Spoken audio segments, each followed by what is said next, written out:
명절에 고향에 내려가면 어르신들이 한마디씩 합니다. 그 한마디가 때로는 힘을 주는 조언이 되기도 하고요, 계속 듣기 싫은 잔소리가 되기도 합니다. 보통 이런 얘기들을 하시죠. 취업을 준비하는 손주들이 있으면 취업 준비한다고 했지 잘 안 되면 고시 준비해라.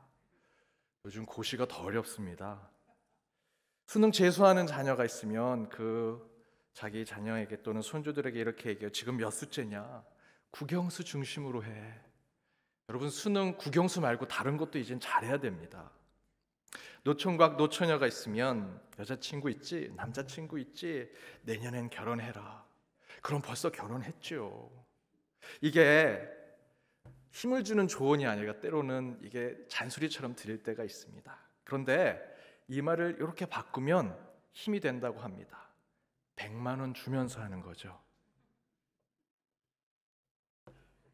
물론 이거 웃자고 하는 얘기입니다. 정말 100만 원을 주면서 이렇게 얘기한다고 힘이 되겠습니까? 사랑하는 여러분, 이번 추석에 그렇게 잔소리하지 마시고요, 사랑의 말로 격려하고 힘을 주는 여러분이 되시기를 바랍니다. 100만 원이 아니더라도 따뜻한 말 한마디, 사랑으로 조언해주고 또한 정말 그 마음속에 있는 것으로 격려해주면 우리 자녀들에게는 이 명절이 그들에겐 정말 의미 있는 날이 되리라 믿습니다. 여러분, 행복하고 즐거운 추석이 되기를 바랍니다. 우리 옆에 있는 분들과 이렇게 인사 나누기를 원합니다. 행복한 명절 되십시오.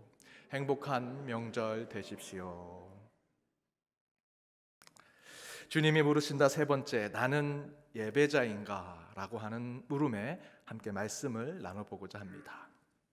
욕쟁이 할머니로 알려진 한 분이 마을 코너에 있는 집에 사셨습니다.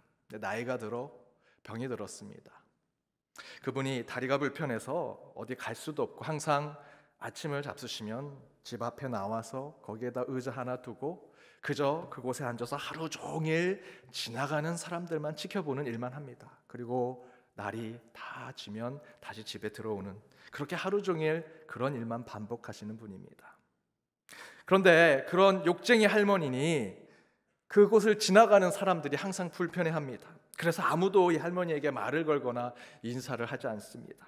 그런데 하루는 한 한인교회 권사님께서 로방전도를 가셨다가 그 마을에 가셨습니다.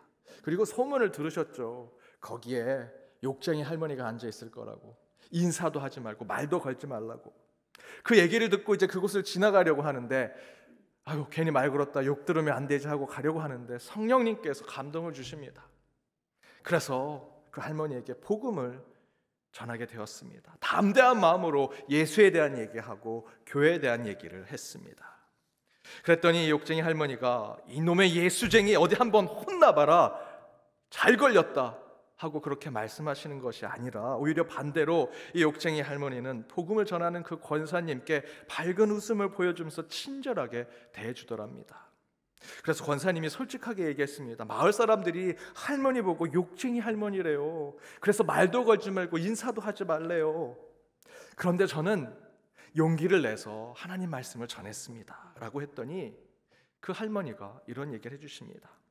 그래요, 나 원래 욕쟁이 할머니 맞아요. 젊었을 땐 만나는 사람마다 혼내주고 욕하고 그랬어요.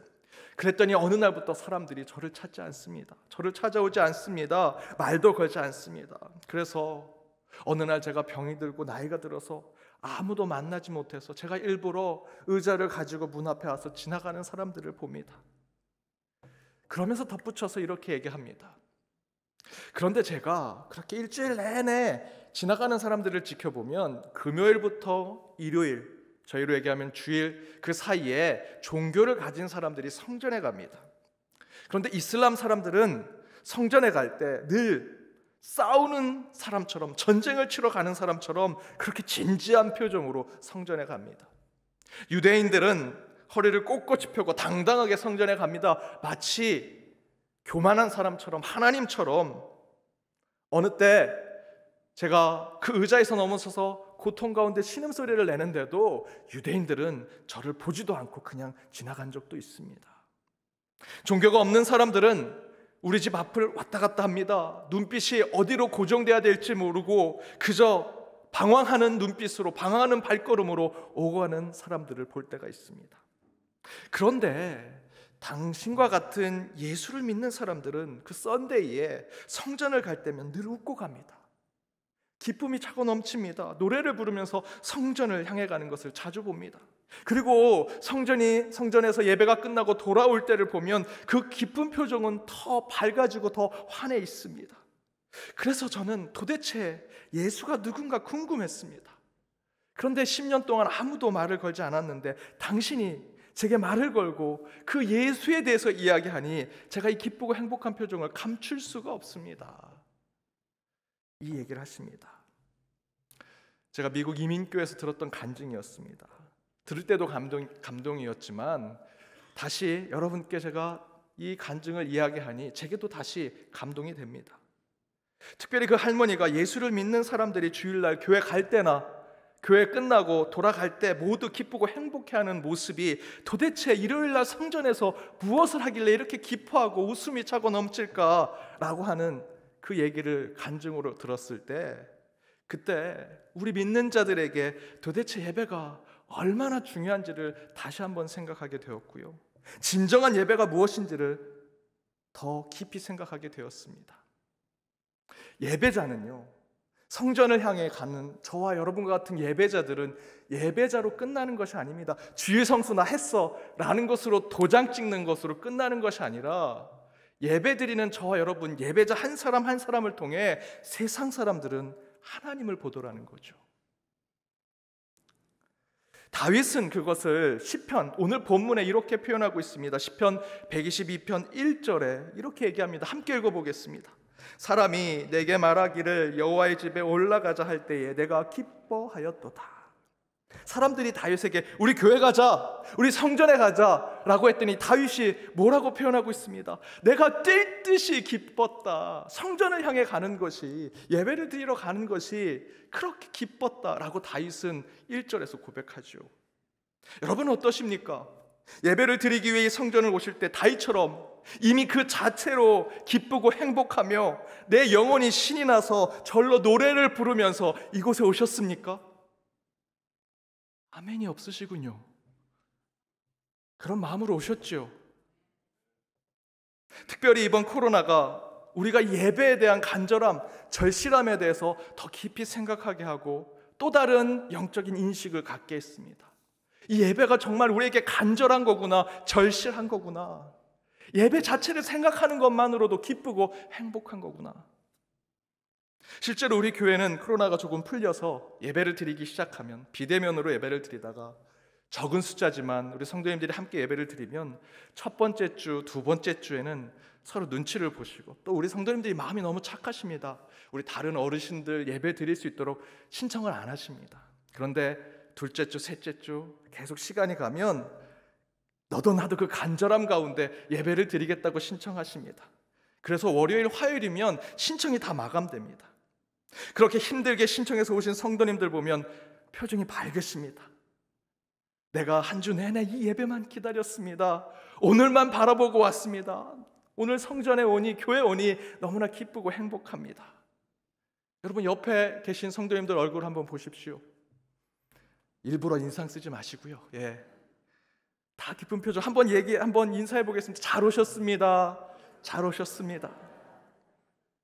온라인으로 예배 드리시는 분들도 제가 좀 말씀드리면 지금 현장에 다 눈에 미소가 가득하십니다. 온라인으로 예배 드리시는 분들도 분명히 짧은 시간이지만 그 예배를 준비하기 위해서 기쁘고 행복한 마음으로 그 온라인으로 예배를 준비하고 계셨으리라 저는 믿습니다. 이렇게 한 주를 기대하고 고대한 예배를 드리면요, 우리 성도님들 예배가 끝나고 교회 밖에 나가시죠. 저는 그 교회 마당에서 함께 만나고 교제하고 대화를 나누는 것도 연속된 예배라고 생각합니다. 저는 이 모습도 또 다른 예배의 모습이라 생각합니다. 한 주 어떻게 보내셨습니까? 건강은 하셨습니까?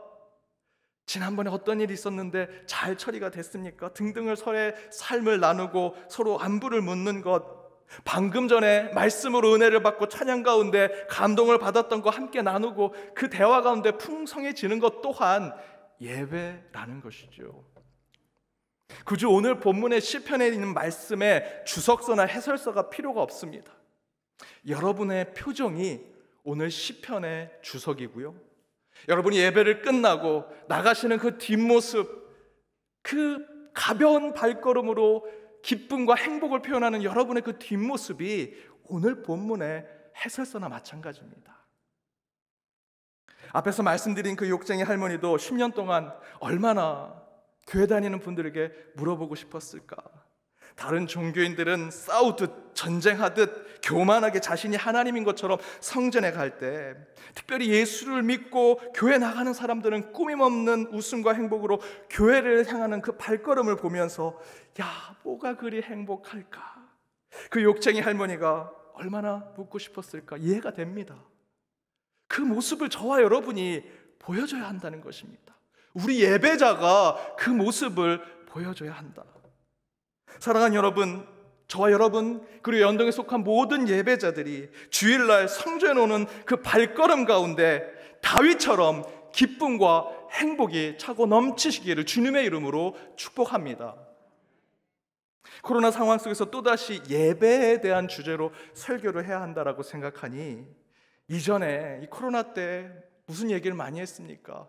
이 비대면으로 예배 드리는 것, 대면으로 예배 드리는 것, 현장에서 예배 드리는 것, 온라인으로 예배 드리는 것, 어떤 게 옳은 것이냐, 무엇이 맞냐, 온라인으로 예배 드릴 때 어떻게 하면 경건하게 드릴까, 현장에서 적은 숫자가 예배를 드리지만 어떻게 하면 진정한 예배를 드릴까, 뭐 이런 것에 고민에 빠졌지만, 사실 바로 오늘 이 시편의 122편 1절의 말씀을 읽으면서 저는 온라인이냐 현장이냐 비대면이냐 대면이냐 이런 것이 중요하고, 이것의 진정성을 따지는 것보다 더 중요한 것은 요한복음의 말씀처럼 어느 장소 어떤 모양의 예배이든 영과 진리로 예배드리는 바로 그 예배자들이 더 중요할 것이고, 우리는 그 안에 하나님이 주신 기쁨과 감사, 찬양과 행복을 서로 나누는 예배가 되는 것이 더 중요한 것을 깨닫게 되었습니다.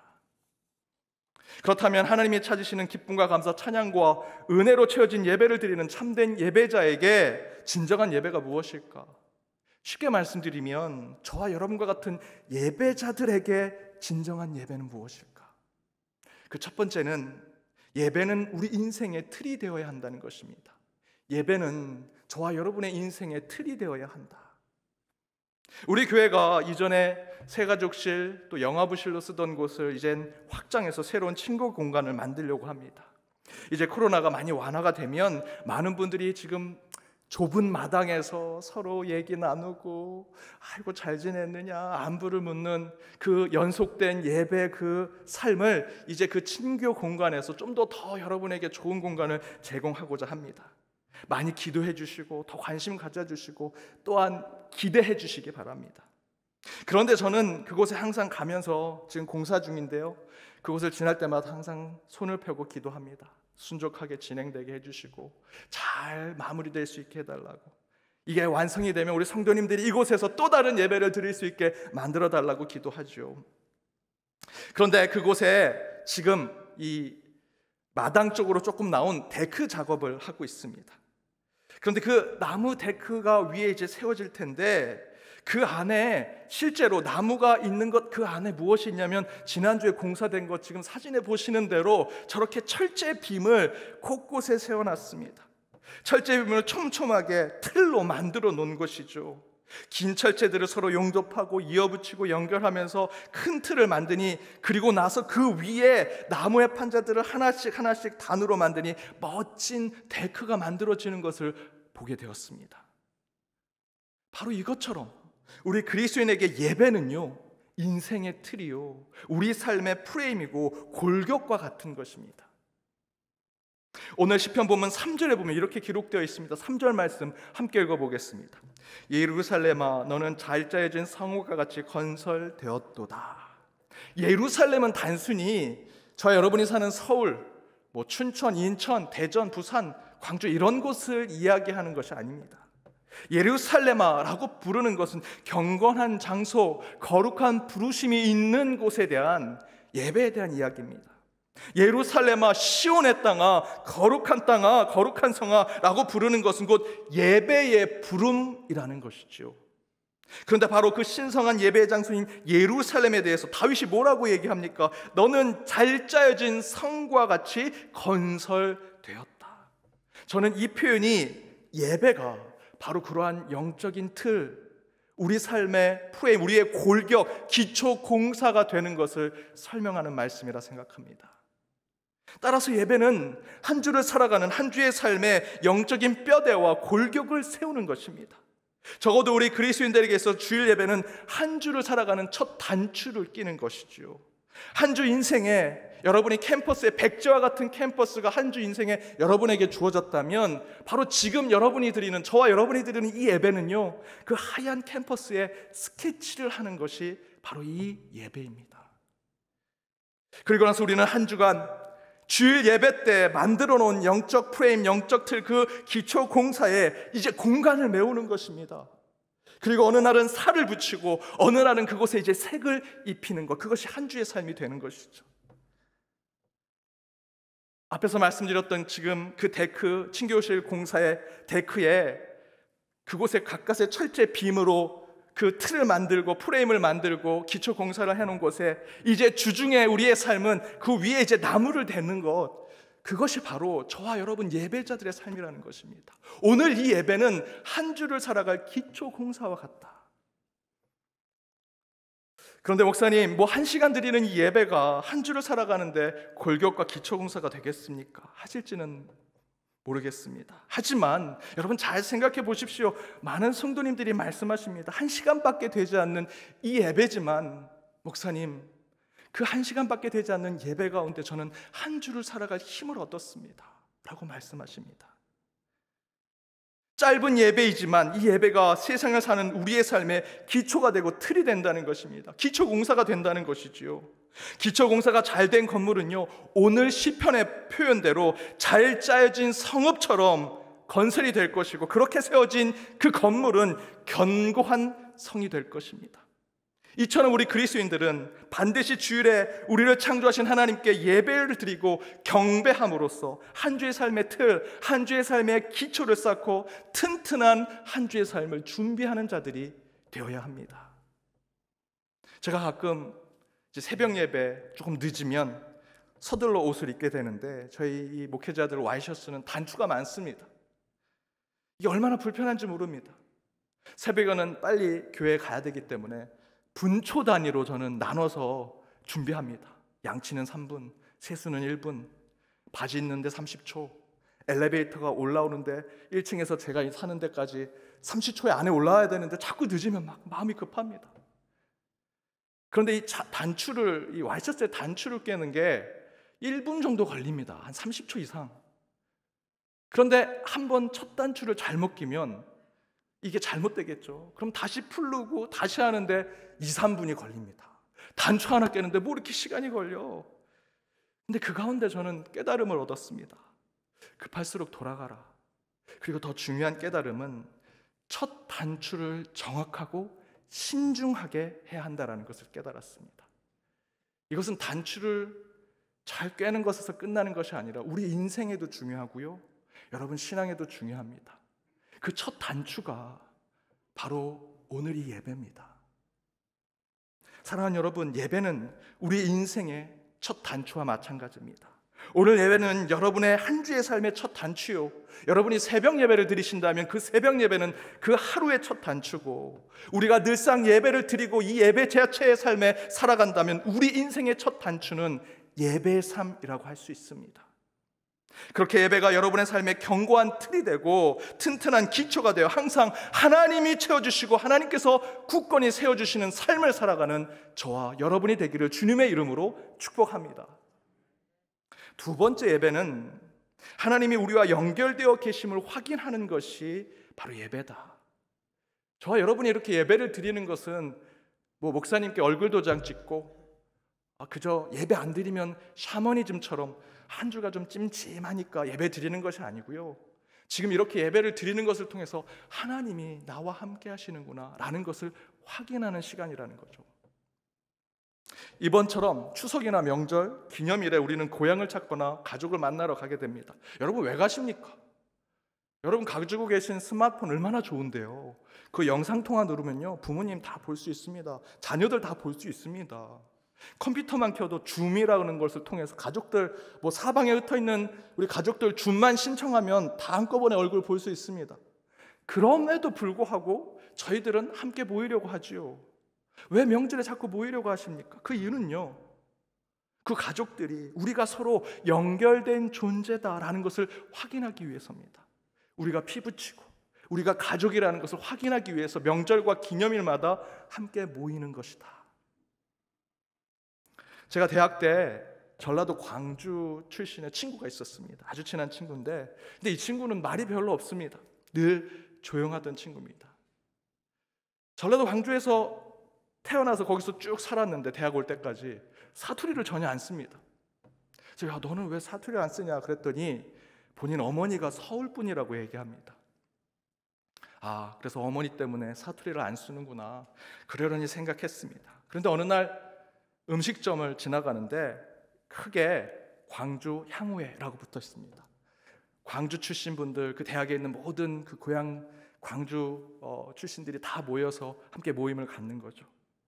그곳에 저도 일이 있어서 잠깐 들어가 봤는데, 그곳에서 어떤 분이 술에 취해가지고 막 사투리를 쓰면서 큰 소리로 얘기합니다. 그려이 그려이 하면서 자세히 봤더니 제 친구입니다. 저랑 있을 때는 사투리 한 번 안 쓰던 친구가 거기서는 그렇게 말도 많고 떠들고 사투리를 또 그렇게 구수하게 씁니다. 그때 그 모습을 보고 저는 깨달았습니다. 아, 이놈이 얼마나 사투리를 쓰고 싶었을까. 우리랑 만났을 때 일부러 서울말 쓰려고, 표준말 쓰려고 그렇게 고생했구나. 그런데 고향 사람 만나니까, 그냥 고향 사람들 연결되니까 너무나 편하고 좋아서 저렇게 신이 나서 말을 하는구나. 여러분, 예배가 사실 이런 것입니다. 늘 내가 놀던 물로 가는 것, 내가 있어야 할 곳, 내가 가야 할 곳으로 가는 것, 그게 예배지요. 요한복음 4장 21절처럼 어느 장소에서 예배를 드려야 합니까? 라는 물음에 중요한 것은 어디냐가 아니라 얼마나 예배의 주인 되신 하나님과 내가 연결이 되어 있느냐, 그것이 더 중요하다는 것입니다. 내가 하나님과 연결될 수 있는 곳, 그곳이 어딘가? 곧 물고기가 물속에 있으면 누구보다 빠르고 자유롭고 편하게 사는 존재가 되는 것처럼 영혼을 가진 우리는 반드시 영의 세계에 있어야 합니다. 하나님은 영이시니 예배하는 자, 예배자가 영과 진리로 그분과 함께 있어야 한다라고 하는 것. 영과 진리신 하나님과 연결될 수 있는 곳에 진정한 예배가 있을 수 있다는 것이지요. 제가 아는 한 목사님이 교회 일에 지치고 삶에 고단함을 경험하시고 혼자 여행을 떠나게 되셨습니다. 제게 연락을 주셔서 제가 목사님 가시면 맛있는 것도 많이 잡수시고 산도 좀 오르시고 이것저것 많이 좀 돌아다니십시오 라고 말씀드렸습니다. 본인도 그렇게 하겠다고 갔다 오셨는데, 갔다 오셔서는 뭐 하셨습니까? 제가 물었더니 그냥 내 숙소에만 있었어 라고 얘기하십니다. 그러면서 이렇게 얘기하십니다. 하루 종일 숙소에 갔는데 문을 열고 설악산에 가셨거든요. 그분이 설악산에 그 산을 보고 문을 열고 그 산을 보는데 그 산만 보고 2박 3일 있다 돌아오셨다는 겁니다. 그런데 이렇게 얘기하십니다. 그렇게 내 방에서 산만 바라보고 있는데도 힐링이 되더라고. 놀러 가면 이리 뛰고 저리 뛰고 이 사람 만나고 저곳에 가고 이것도 먹고 저것도 먹으려고 생각했는데 오히려 그런 거 다 끊고 창문 열고 산만 바라보고 있으니 내 마음이 힐링되고 생각도 깊이 하게 되고 내 마음에 있는 분잡한 것들이 다 정리가 되더라. 그러면서 그분이 마지막 이렇게 얘기하셨습니다. 마치 예배를 드리는 것 같았어.